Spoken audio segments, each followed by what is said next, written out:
It's here, ladies and gentlemen. It is here. Oh man. You know,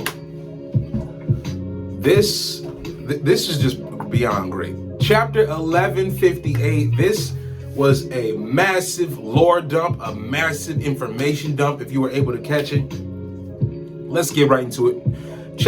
This is JD Rich coming back at you with another One Piece video and review. Today we're talking chapter 1158, Rocks versus Herald. But we'll get to that in a moment. First, the chapter starts off with the Roger Pirates, man, and you can see Roger is like sad. He's a grumpy Gus on the deck of his ship just looking out. Because you see the rest of the crew talking about Shaki quitting the Kuja Pirates, you know, how they probably wouldn't see her again. And then they're talking about how she set up a bar. She set up a bar on Pirate Island of all places, right? Because, man, I mean, we know why Shaki did that, because she wanted to peacefully retire without bringing any type of havoc back to her homeland. But she retired on Pirate Island. So, as we're getting more of the Roger Pirates talking and whatnot, right? About Shaki's retirement, how they're sad they won't probably see her again and whatnot. We see that Scopper mentions that, yo, Roger, you've been in a bad mood ever since that you and Rayleigh went inside your quarters to talk and whatnot, your cabin. What was that all about? Absolutely nothing, gotta, as it was mentioned. But like, listen, we learned that inside Roger's cabin, Rayleigh and him are talking, you know, his captain's office or whatever. Rayleigh and him are talking, and we see that Rayleigh is actually, we see Roger is concerned about Shaki's health. And really, that may correlate to the love sickness that most Amazon empresses or even Amazonians catch if they ever develop feelings for a man or whatever. And clearly, Shaki did have the love sickness, but not to where it would kill her or nothing like that, because it's just love sickness. It's just feelings, emotions, you know. So as we're moving forward into the conversation with Roger and Rayleigh, we see Roger is concerned about Shaki's health. He thought that that's why she had quit, but little did he know it was actually due to wanting to settle down with Rayleigh. As we see Rayleigh saying, hey man, I didn't want to say this in front of the crew or put your business out there and nothing like that. Not that it's any of your business, but still. Back when we last fought the Kuja Pirates, I put fought in quotes because it's like, were they really gonna fight a crew of women, like especially beautiful women at that, who really were so enchanting with their presence that the pirates were in awe of them. But not just them, they were in awe of Shaki, who really had them like just gooning out, as the guys are saying nowadays, gooning out for Shaki and whatnot. Even Gloriosa at a point, as far as like the fodder of, not fodder, but like the other members of Roger's crew outside of Scopper and Rayleigh, who were really falling for Shaki. Not Rayleigh, but Scopper and Roger, they were really falling out for Shaki, as well as the rest of the crew. Rayleigh was the only one who kept his chill. Let that be a lesson to you. No matter how beautiful a woman is, it's just a beautiful woman, you know? I know that's easy for me to say, easy even for somebody to say in general, but you gotta learn to adapt that principle, especially when you're around beautiful women. Just be cool, chill. Now, Rayleigh pulls out a note. He pulls out a note and he shows him, yo, she gave this to me when we last fought the Kuja Pirates. We learned that in this note, man, it said, well, come and claim me, or whatever. When you're ready, come and claim what's yours. Come and claim me. Shaki is on our boy, our Dark King. Dark King energy, man. Dark King swag, Dark King bravado, all of that. Shaki is on our boy, and I don't blame her, man. Come on, man. Rayleigh is a cool ass character and a good man at that, man. Very honorable, stand-up individual too. Rayleigh is goated. But we then see that Roger actually gets angry because he asks Rayleigh, like, hold on, you telling me that you don't want her? You telling me that you don't want her? He was like, it ain't that, man. I just don't want to be tied down. And then Roger just yells back like, well, I am. So, and that is hilarious to me. You got Rayleigh who cares about quantity and not wanting to be tied down, I guess. And you got Roger who doesn't really I guess as it's emphasized, Roger really doesn't care about quantity. He cares more about who the quality of the person is. And if it's somebody like Shockey, then Roger wants to be tied down. That's amazing for me. That's amazing to see, really. Given Roger, he's the king. He can have whoever he wants, but he wants Shockey. And this, you know, this is a crazy dynamic because it's natural for a guy and a woman to have multiple crushes. But to really be fixated on one person like that, because we know that Roger later on meets Rouge and whatnot. And also Nico Ovia. Yes, that's right. Roger and Nico Ovia have a child together, and that child is the firstborn, and it is a daughter named Robin. That's another video though. Let's keep going. Let's just stick to the review. Now, Roger wants to be tied down by Shockey, and once Roger learns that like Shockey retired because she wants Rayleigh, and Rayleigh doesn't want her, as Roger got mad at him for, we learned that Roger gives an example of what it means to be a pirate.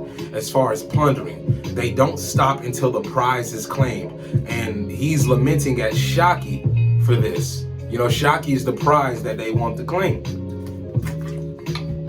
So Roger makes up his mind to his crew. We're gonna set sail to Pirate Island, and we're gonna find out what the lowdown on Shockey is. Then you got the guy saying, wait a minute. You wanna, don't Rocks control, that's Rocks' island, man. Doesn't he run that island? You wanna go there to find Shockey? You know what, that's our captain, why not? And then we see a panel of Roger ordering like some food from his chef, Marks, as we see, a big husky guy, you know, big burly chef. I bet Marks can cook the hell out of some rice. But I'm just saying, man. We get a small panel where Roger, it's a small panel where you see Marks and Rogers, their heads are by each other because Roger's ordering food. But in this panel, man, you see Roger actually looks like Shanks. And then in another panel, when you see, after it describes the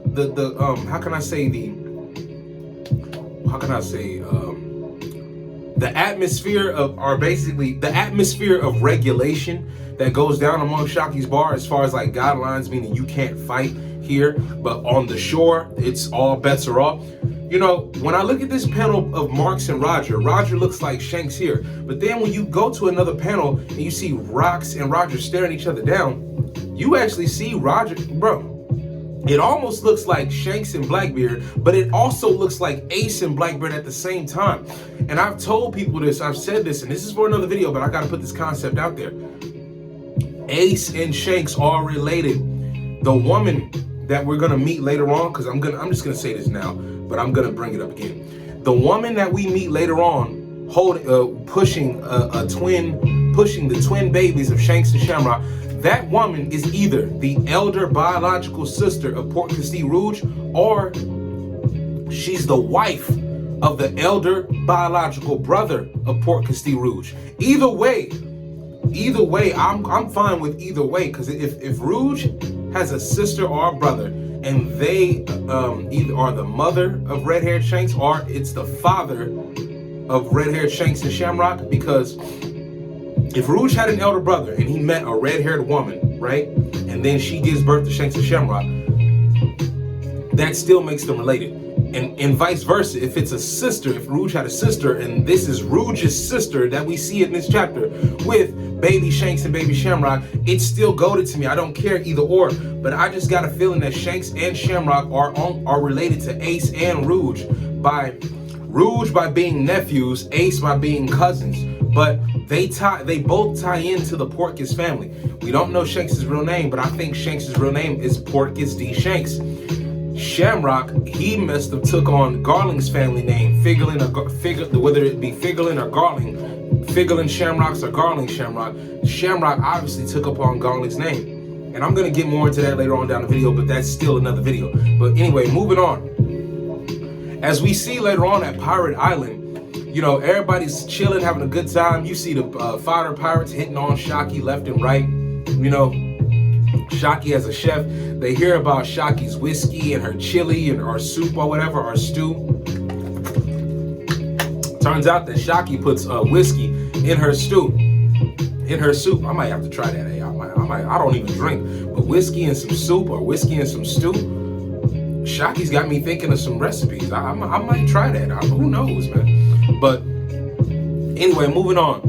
You see the rest of the Rocks crew all talking, jiving, and laughing and whatnot, right? And you see that Shockey leans over to Rocks and says, "Oh, I'm kind of sad that grin isn't for me anymore." Then you got Bakken, it's calling him a dummy, talking about he's smiling as if he's expecting a child. And we know Rocks is potentially, Blackbeard is around at this time, either in the womb being carried or he might be born. But they said expecting. So with Miss Bakken saying expecting a child, so we can assume that Blackbeard is currently being held in the womb. Wherever his mom may be, she's being held in the womb. Also, we get Big Mom around here. We got the kids of Big Mom. We got a lot of the heavy hitters of Rocks crew. We got even Whitebeard inside the bar. Then, as it gets, I don't want to talk about this more. Where could Blackbeard be? Where could the mom be? I know they're not on this island around these ruffians and savages. And if they are, Rocks has them tucked off somewhere like, hey, this is a forbidden area. You cannot go in this area. No pirate is allowed on this specific area of the island. So, if they're not on the island, where are they? Where could they possibly be? I think we might get more of that in the next chapter. But we see that Roger makes a crash inside the bar. Hey, everybody, you know what I'm saying? And we see that Rocks asked him, like, yo, Roger, how many times I gotta tell you? Like, the fact that Roger says, how many times I gotta tell you this is my island?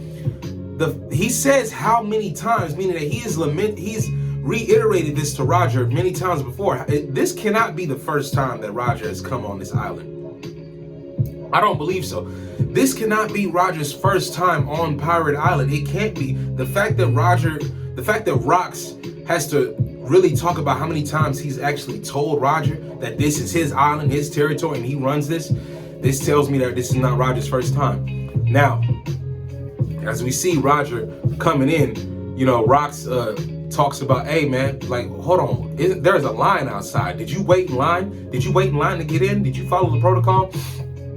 Roger, you know, it's all Roger, man. A line, I didn't see a line outside, because either Roger beat all of them up, because you see the fighter pirates actually laid out, just stretched out, knocked out, you know what I'm saying? Just laid out completely. They all got washed. So either Roger actually did fight them, or my assumption, Roger used Conqueror's Hockey, knocked out the fighter, and clearly strolled and walked through. Now, I think some of Roger's crew are actually backing him up inside the bar, but remember, Roger actually tells Rocks, like, yo, don't you forget the rules. There's absolutely no fighting. Fighting is prohibited in Shockey's bar. So shut up, you porcupine. Called him a porcupine, man. Right to his face. And get this, they all just start drinking together. And I love this because, Shockey's bar is essentially, how can I say, New Amsterdam in a way, or some type of peaceful. It's basically, it's a come one, come all peaceful grounds to gather. Whether you're an enemy pirate, whether you're any type of pirate, whether affiliated by allyship or just enemy, you can come to Shockey's bar and you can be welcomed. You can enjoy a drink there, and there's absolutely no fighting. Absolutely no fighting. Now, as it says later on the shore, outside the bar, hey, all bets are off. You on your own at that point. Whatever y'all do, y'all come to blows. Yeah, that's just what it's gonna be. Y'all come to fighting. Y'all come to fighting outside the grounds of Shockey's bar. Now, one thing that stood out to me in this chapter was the way Whitebeard actually walked off during this interaction of Rocks and everybody. Because I'm gonna come back to Whitebeard. Actually, I want to talk about something. Shockey is actually shocked to see Roger, and it's not just that she's shocked to see Roger, she's hoping for Rayleigh to be there, and Rayleigh is there, but he's on the ship. Now, as Roger is coming to talk to Shockey, we see that Gloriosa jumps on Roger like, oh my goodness, Roger, it's good to see you. I was wondering when I was gonna see your face again. And he tells Gloriosa, like, yo, I'm not interested in love sick girls who just throw themselves at me.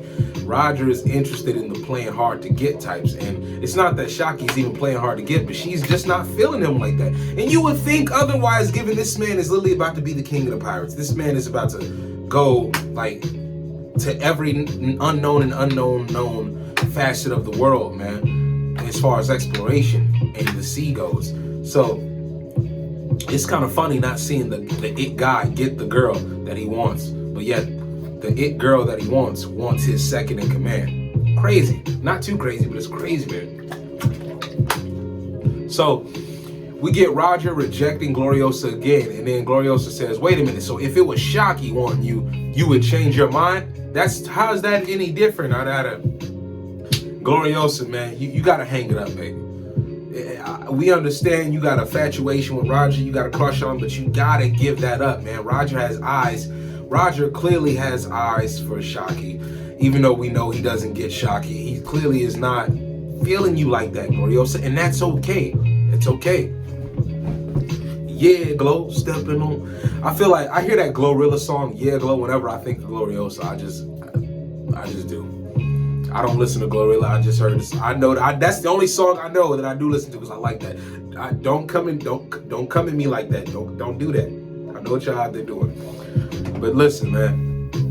We see that Shaki actually talks to Roger like, yo, is Rayson with you? Where's Rayleigh at? Where's Rayleigh? And Roger tells like, yo, he decided to stay on the ship because he was concerned for your health or whatever. Makes up an excuse, but still tells Shaki that Rayleigh is on the ship. And Shaki is just sad at that. And then, like I said, when Roger rejects Gloriosa and Gloriosa mentions Shaki goes, I'll pass. Like passing up on Roger still. So, man. Now, as it's mentioned, you cannot fight in Shaki's bar. You can only, outside on the coast, all bets are off. But before we get to that, back to Whitebeard. Whitebeard, man, he walks off because he says that those two are too noisy for me, you know? And I really think that's just a weak excuse because really, man, this is some emotional discontentment that I sense from Whitebeard because I think Whitebeard sees the way the dynamic is around Rocks in the crew. Everybody's out for their own selfish gang, and there's no real unity involved except for selfish pride and their own goals. And then when you look at Roger's crew, you see a bit more of a family dynamic. Like you see more friendship and family in like Roger's crew than you ever will see in the Rocks crew. And I think this kind of struck a chord in Whitebeard because his ambition, I don't think Whitebeard cares about being king of the world, king of the seas, or whatever. Whitebeard genuinely wants to live life as a I think Whitebeard and Shanks share the same dream as far as living life as a jolly free pirate. But with Whitebeard, the exception on that dream is he wants a pirate family. Whitebeard actually wants a pirate family, and I think he wants a woman that truly cares about him as well, and not for just what he can do or his status or shallow reasons. Kind of like Bakken is looking at Whitebeard for shallow reasons, really, as far as her infatuation with him goes. Now, Whitebeard leaves, but I hope that when he leaves, we actually see a conversation between him and Rayleigh, because we don't know what's going on outside of the bar, as far as like what Rayleigh's doing on the ship. And if Rayleigh and Whitebeard do have a conversation, this would be the perfect place to do so. And I love this concept of Shaki's bar, man. It's literally a neutral zone for pirates. And yet you're coming on an enemy island, whatever type of pirate you are. You're essentially an enemy on the island at first, and even you're an enemy until you get inside Shaki's bar. But when you get inside Shaki's bar, that's the safe zone. So if you're gonna go to Pirate Island, you gotta get to the safe zone, which is Shaki's bar, because outside of her bar, all bets are off, and you can fight to your heart's content, and you better be able to defend yourself. So yeah, Whitebeard leaves, man, and like I said, man, I think it struck an emotional chord on him as far as what he wants as a pirate and who he wants to be around and the type of pirate dynamic he wants around his type of crew. Because we all know they're all there for their own selfish reasons, and they're all there because they lost Davy back fights against Rocks, but also now that they're a crew, they're only out for themselves. Whitebeard, it strikes me as the type who isn't like that. And seeing that Roger has that type of crew where everybody actually supports Roger, supports his ambition and dream, and supports each other, I think that kind of made Whitebeard a little jealous. And the thing is, Roger wanted to have a drink with Whitebeard. This shows the kind of respect that they already have for each other. Roger wants to drink with Whitebeard. He was actually disappointed that Whitebeard left. Now, later on, we get a panel of the Holy Land. Garling is talking to the girls, and he's speaking about a state that was offered, like, I guess, world government affiliation, celestial noble affiliation or whatever, and they refused. Yet, this state has a bunch of resources that would be valuable to the government and the girls and their faction, you know what I'm saying? The entity of the celestials and higher up nobles and whatnot. But also, Garling insists that they hold the rabbit hunting challenge 2 years at God Valley. And then on top of that, he insists that he saw something that's going to please the Great One. You know, what could this mean, man? And I automatically think to the twins that we see at the end of the chapter. But it may be more to it than that. It may be not only just the twins, but something else. Now, the fact that Garling mentions this state, the fact that we didn't get the name of this state who refused the government affiliation or whatever, as far as like joining up arms, I guess, with the noble factions and the celestials and whatnot, I got a feeling that this is Balteria, the island that Rouge grew up on, Porcus de Rouge. I got a feeling that this is that island because Balteria is located in the West Blue. God Valley is in the West Blue. Yet Shanks is born in the West Blue along with Shamrock. Garling is insisting that they hold the tournament 2 years at God Valley because of what he saw that will please the Great One, and because this state that they're talking about is also affiliated in that as well. The state that's chose to not ally or not be accepted by the government, if I'm saying this right, whatever state has the resources that Garling is talking about, clearly that state has to be where Shanks. What if Shanks is born on Shanks and Shamrock? What if they're born around Balteria? What if they're born on Balteria? What if Balteria, because Shanks is born in the West Blue, Balteria is in the West Blue? And also, Garling insists that the rabbit hunting challenge or whatever be held at God Valley, and it's gonna please the Great One. We know Emu is the Great One, but man, like this is just getting so deep, because one thing I'm gonna get to once we reach the end of the chapter is the fact that, you know, I always knew this. I've always suspected this. Garling is not the father of Shanks or Shamrock. And this is going to be a beautiful twist to the story, because check this out. I'll get to that in a moment, but moving on. We get Harold and Rox fighting each other, man. Clashing in front of Loki and Howardin. And they're sending the animals flying. They're sending the kids flying. It's just messed up. And during this exchange, we get, like, this was a sad fight to me. To me, this was a very sad fight, because literally, Rox doesn't have any friends amongst his crew. I mean, I would, like, if we could consider anybody among his crew his friend, I would go as far as to say Whitebeard, because he's not a shyster. Whitebeard isn't really trying to betray anybody. Whitebeard is the only pirate that I've seen amongst Rox's crew who's really shown some, like, casual loyalty. I mean, he's not, just by the fact that he's not trying to betray anybody. I'd say Whitebeard is more of a friend on the crew than anybody else. But we know that Harold is the only true person that Rox really considers a friend. And this is a sad interaction, man, because we got Rox talking about, oh my goodness, man, you really cowered and bowed down to them government dogs, them government officials. They got you wrapped around their finger, Harold. And Harold is letting dude know, like, yo, man, you don't understand what I have at stake here, man.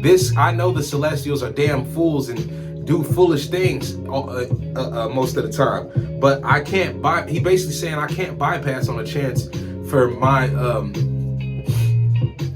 country and homeland to not be affiliated with the world government under the flag of nations, because one, we can finally further help spread the reputation, further help spread and rebrand the reputation of Giants, because Giants have a bad rap damn near all over the world. They used to be a warmongering country. And think about Harold before he met Ida. Harold hated humans, man.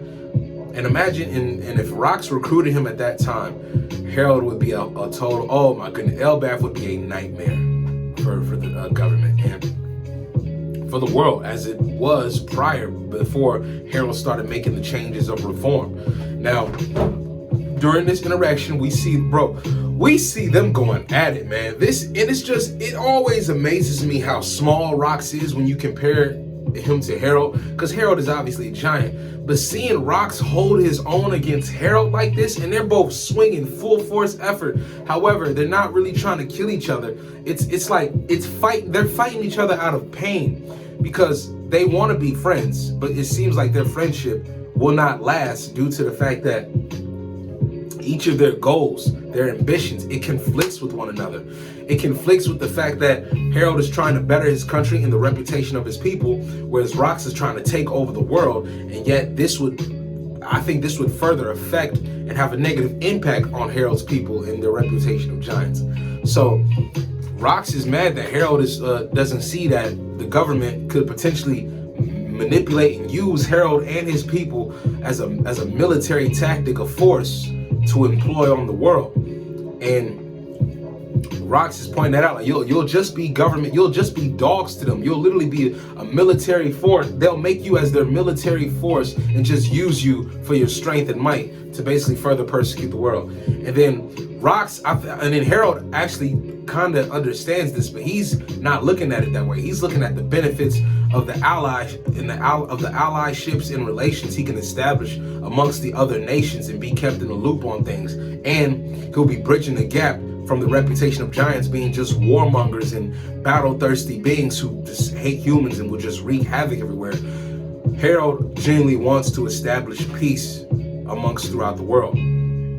Whatever nations will accept him, because we actually see in some flashbacks Harold is actually getting low-key it's a country and they're letting Harold know, like, yo, you have a good heart, Harold, but from the history of how you giants are, man, you got to understand, some people, that fear just doesn't go away. Some people are still wary of you because of all the reputation and everything, your actions and everything that y'all put the outside world through, given the history of giants.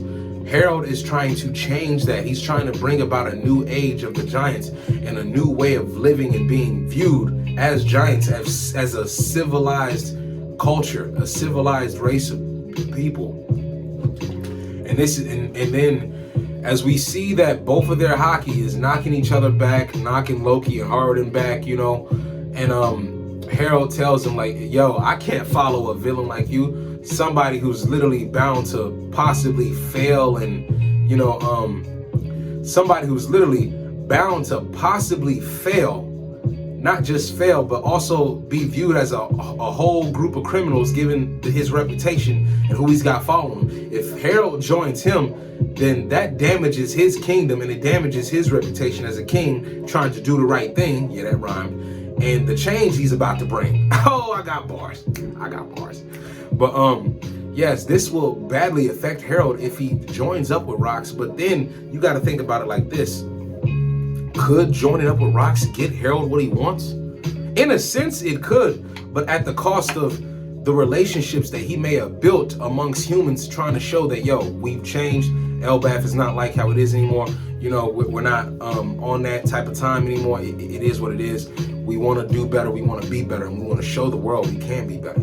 So Harold and Rox, man, them fighting, that was a very sad moment in the chapter for me. Very, very sad moment, dude. Because, like, that Rox truly loves Harold as a friend. And Harold actually, despite their differences and despite Harold disagreeing with Rox's ambition and the way he's going about things, Harold views Rox as a friend. You could literally see some tear jerks in this fight. And Rox just says, okay, fine. From this day forward, our business as friends is concluded. It's done.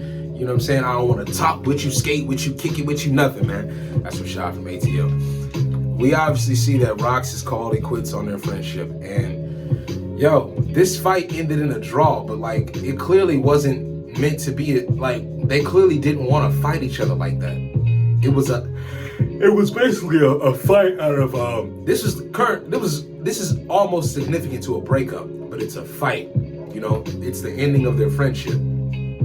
And I think the use of their hockey and the pain behind these blows weighs far greater than what they actually feel being physically hit by each other, because they're both friends. They both want what they want, but the complications and how they can get what they want supersede one another and clash at the same time.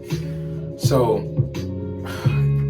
it is what it is, man. Harold, he wants to be a better king. He wants to be a better man. And he wants Elbaf to get a better outlook from the rest of the world. He wants to establish peaceful relations with people.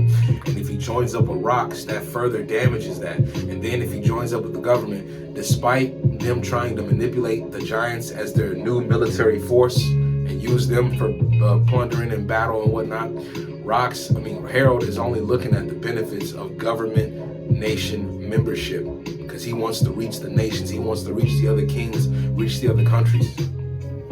So moving on, as we move forward, man, in this chapter, we actually see that, you know, there's a woman walking through, it says God Valley, West Blue, 39 years ago. 39 years ago. When Garling was talking to the girl, say that was 40 years ago. Yet in 2 years, they insisted.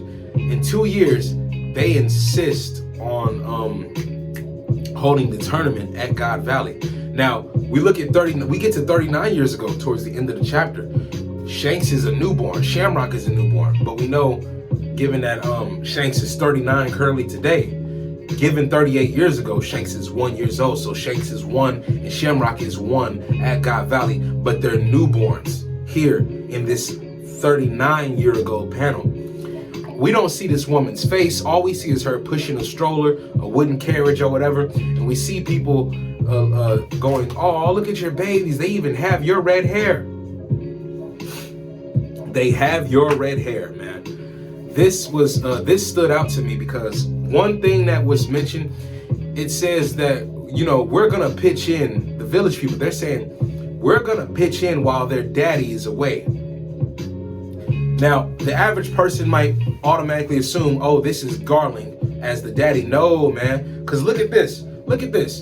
We get introduced to Shanks and Shamrock. You know, the woman introduces their names, their twin boys, Shanks and Shamrock. We already know which baby is Shanks. The baby stretching up in excitement, just carefree, that baby is Shanks. The other baby, looking in curiosity or whatever with the bigger, rosier cheeks, obviously Shamrock. Now, man, the way they said daddy, like, you could easily think it's Garling, but I don't believe so, because when we meet Shamrock for the first time, it says son of Garling, but yet we see a baby Shamrock and Shanks here. Why doesn't it say son of Shamrock? I mean, why doesn't it say son of Garling around here? Oh, because they're babies and nah, bullcrap. If we meet an adult Shamrock and it says that he's the son of Garling, why would it not say that? Why would Oda purposely leave that out, given that they're both here now, finally born? Why would Oda leave out Shamrock is the son of Garling right here in this panel? Because that tells me that Shamrock was adopted by Garling, clearly through that rabbit hunting tournament. But yet, if Shamrock is introduced as the son of Garling, why not introduce Shanks as the son of Garling right here? Sons of Garling, Shanks and Shamrock. Because Garling is not their father. And their daddy is away. It's mentioning their daddy is away.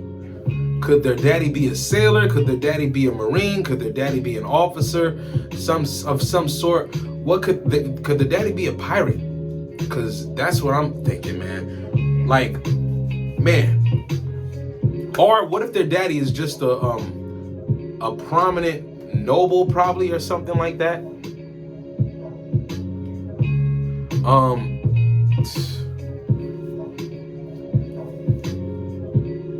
Like, yeah, was there, I read a text message, that's why I did it. It had me thinking, was their father a prominent noble or something like that? You know, was their father, or did their father have noble connections, celestial connections? Not even saying that their father was like, I don't believe Shanks and Shamrock's biological dad is Garling, but I do believe that, and I do believe their biological dad had some ties to noble families and celestial families, but they weren't nobles themselves or celestials. Remember, Garling mentioned that the state that had the resources turned down any type of, they turned down the offer to join the world government or whatever. They turned it down.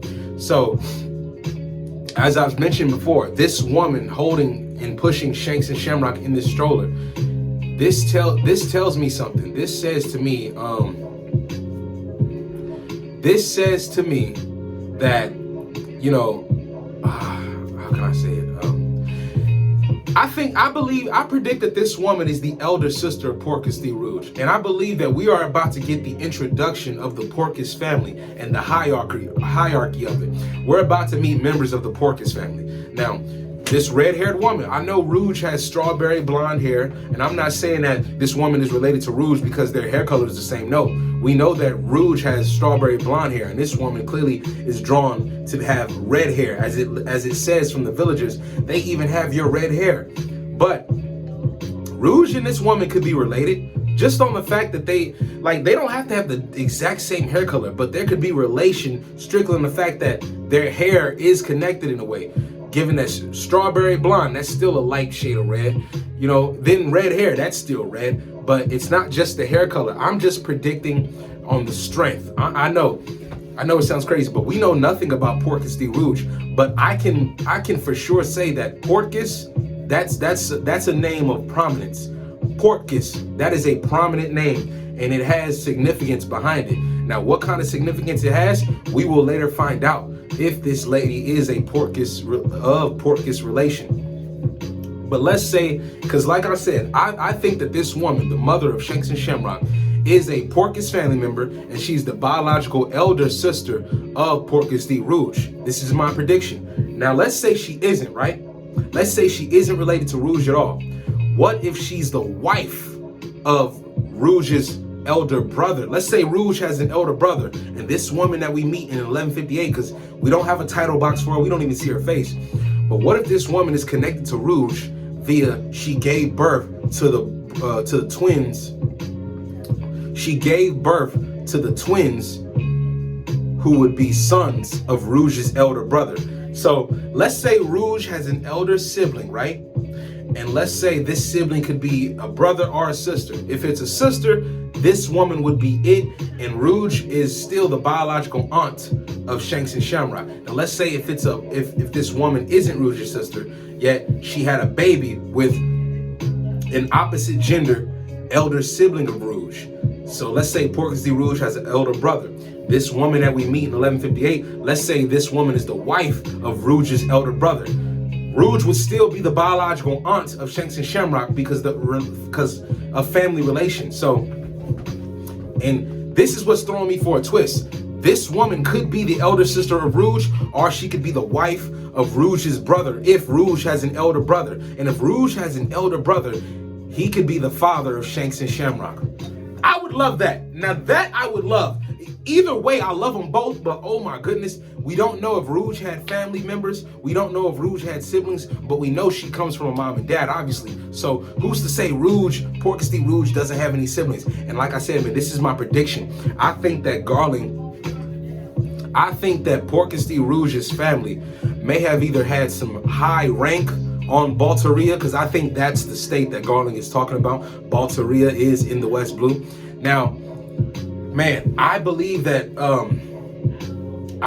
this woman could be the elder sister of Rouge, or she could be the wife of Rouge's elder brother. If Rouge had an elder sibling, and if it was a boy or a girl, then that person procreated with somebody, and later Shanks and Shamrock were born. Now, if it's a sister, if this woman is Rouge's sister, I love it. But if this woman happens to be, because this is what Oda could twist it as, if this woman is the wife of a man who was biologically the elder brother of Porcus the Rouge,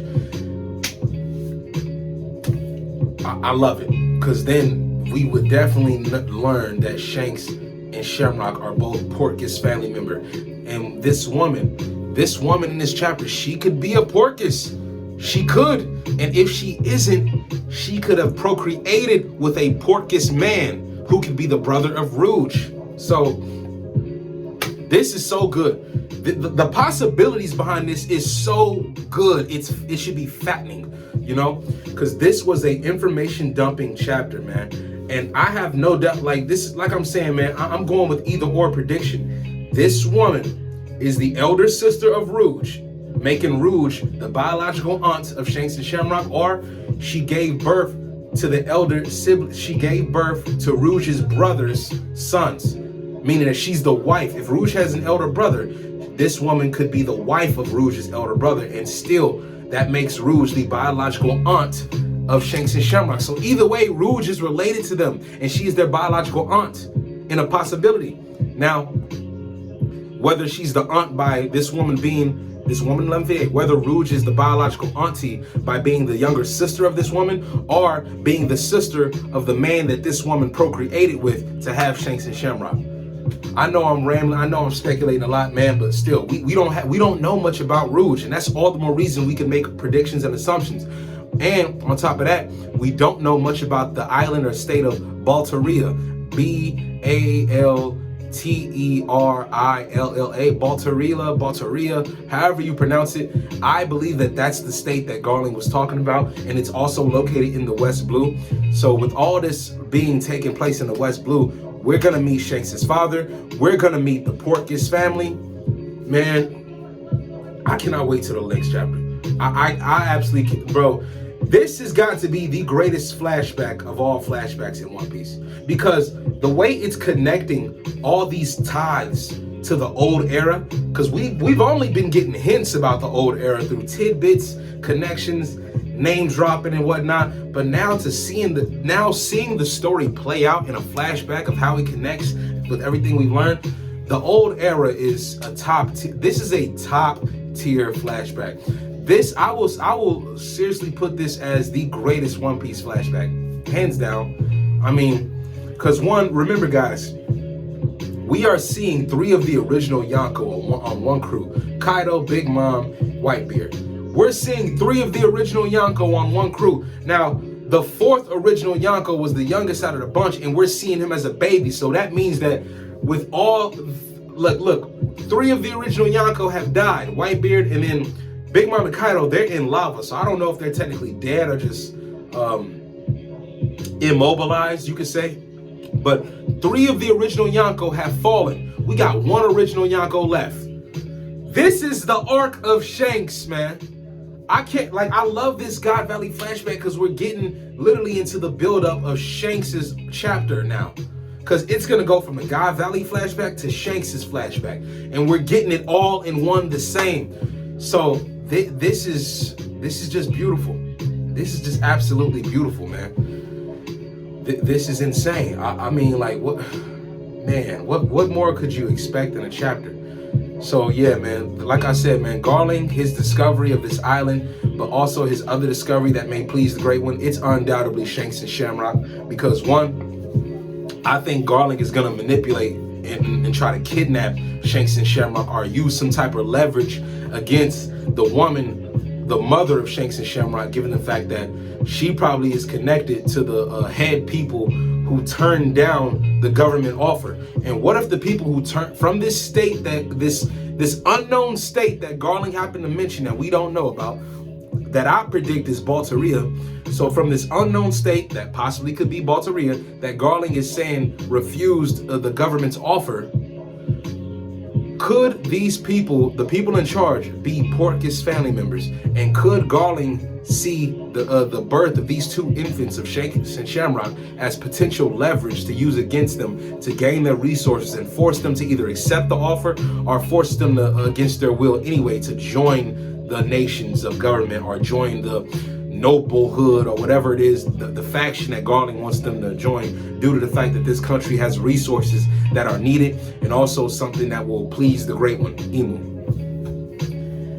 Yeah, man, this has been a phenomenal chapter. 12 out of 10, easily 12 out of 10, 15, 20 out of 10, I don't care. Every chapter has been a 10 out of 10 and beyond, man. This flashback has been long overdue, but also it's doing justice.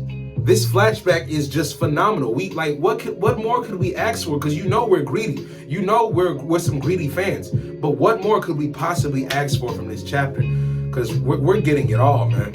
We're getting it all.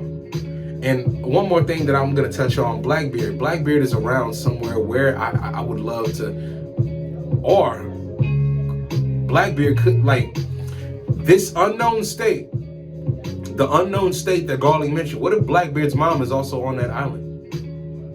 We see Shanks and Shamrock's mom on God Valley, you know what I'm saying, walking around with the people. So the fact that they're born and raised, the fact that they're born on God Valley, of all places, man. And the thing is, the woman pushing him, what connection does she have? Like, something tells me this woman is of great significance and prominence as far as like her family status. And I think that that family status connects back to the name of Portkus. So I can't wait to find out more about Portkus the Rouge, and whether or not she had siblings or not. Because I think this woman is either a elder sibling of Portkus the Rouge, or she procreated with a male elder sibling of Portkus the Rouge, like Rouge's elder brother. And if that's the case, the latter, if she procreated with a male elder sibling of Rouge, and it happens to be Rouge's brother, so that would undoubtedly make Shanks and Shamrock the nephews of Portkus the Rouge. Portkus the Rouge is literally 8 years, like, she's 7 years old around this time. Because during the events of God Valley, when Shanks is 1, Rouge is 8 years old. So Portkus the Rouge is 7 years old during this time of 39 years ago. Whereas 38 years ago, Rouge would be 8 years old. Shanks would be 1. Because Shanks is like a newborn infant in the 39-year flashback. Because in the 40 years ago, Shanks and Shamrock went around. But then the year after that, Shanks and Shamrock are there. Then the year after that, which is the 2 years that Garling asked them hold the rabbit hunting contest, Shanks, Shamrock, they're at God Valley. Shanks is found aboard Zebek's ship in a treasure chest. Where is Shamrock? I don't know, but the events of God Valley will tell us all. Clearly, they got separated during the Battle of God Valley. Garling ended up taking one, Zebek took the other, and I guess Zebek thought he was having some type of leverage against the Celestials and against Garling or whatever, as it would look, maybe. And then Garling thinking, oh, at least I got one of the children. I got one of them. I can raise one of them to be the child of fate and carry out how I want to be, you know what I'm saying? How I want his image to be and raised the way he should do amongst the world. This is crazy. This has been an amazing chapter, man. So yeah, that's my predictions for that. Like, I'm gonna say it again just in case you didn't hear me in the back. This woman at the end of 958, the mother of Shanks and Shamrock, she is either the biological elder sister of Portkus the Rouge, or she procreated with an elder male relative of Portkus the Rouge. So she could be Rouge's sister-in-law, meaning that she procreated with Rouge's brother, if she has one, and she birthed Shanks and Shamrock, the nephews of Rouge. So we got to find out more about Portkus the Rouge, man. We have to, and I think we will with this woman. So my fingers crossed. I hope this woman is a Portkus member. If she isn't, she's the wife of a Portkus member. And she's the wife of possibly Rouge's elder brother. Those two things are definitely a 50-50, but they're both more than likely going to be probable, and they're going to happen. Either or, I don't care which route Oda goes with it, it's going to be good either way. I think the greater twist would be having the stink. Rouge would have an elder sister, but instead of having an elder sister, she has an elder brother, and this woman procreated with Rouge's elder brother. That would be a greater twist. Either way, they're both great twists, and I'm ready for them. Oda, bring it on, man. So 11:59, I don't think there's a break next week. I really don't. I don't think so. We just came off of a break week, so yeah, we might be getting back to it, man. And honestly, December is going to be wild, because when Oda drops a Christmas chapter, that's going to be, bro, whatever he gives us, it's going to be a gift. I don't believe in Christmas, but if Oda drops a Christmas chapter, I guarantee you we're going to be flying off the walls, because who knows what else is going to be revealed in the months to come until then. But that's all I'm going to leave you with for now. This is JD Rich, man, signing off to you. I hope you enjoyed this review. Hope you enjoyed the video. Much love to you all out there. Hope you guys are doing okay and well, you know, healthy, living, whatnot, prospering. Get yours, get yours. This is JD Rich signing off. Remember, a piece of life is life in one piece. Peace.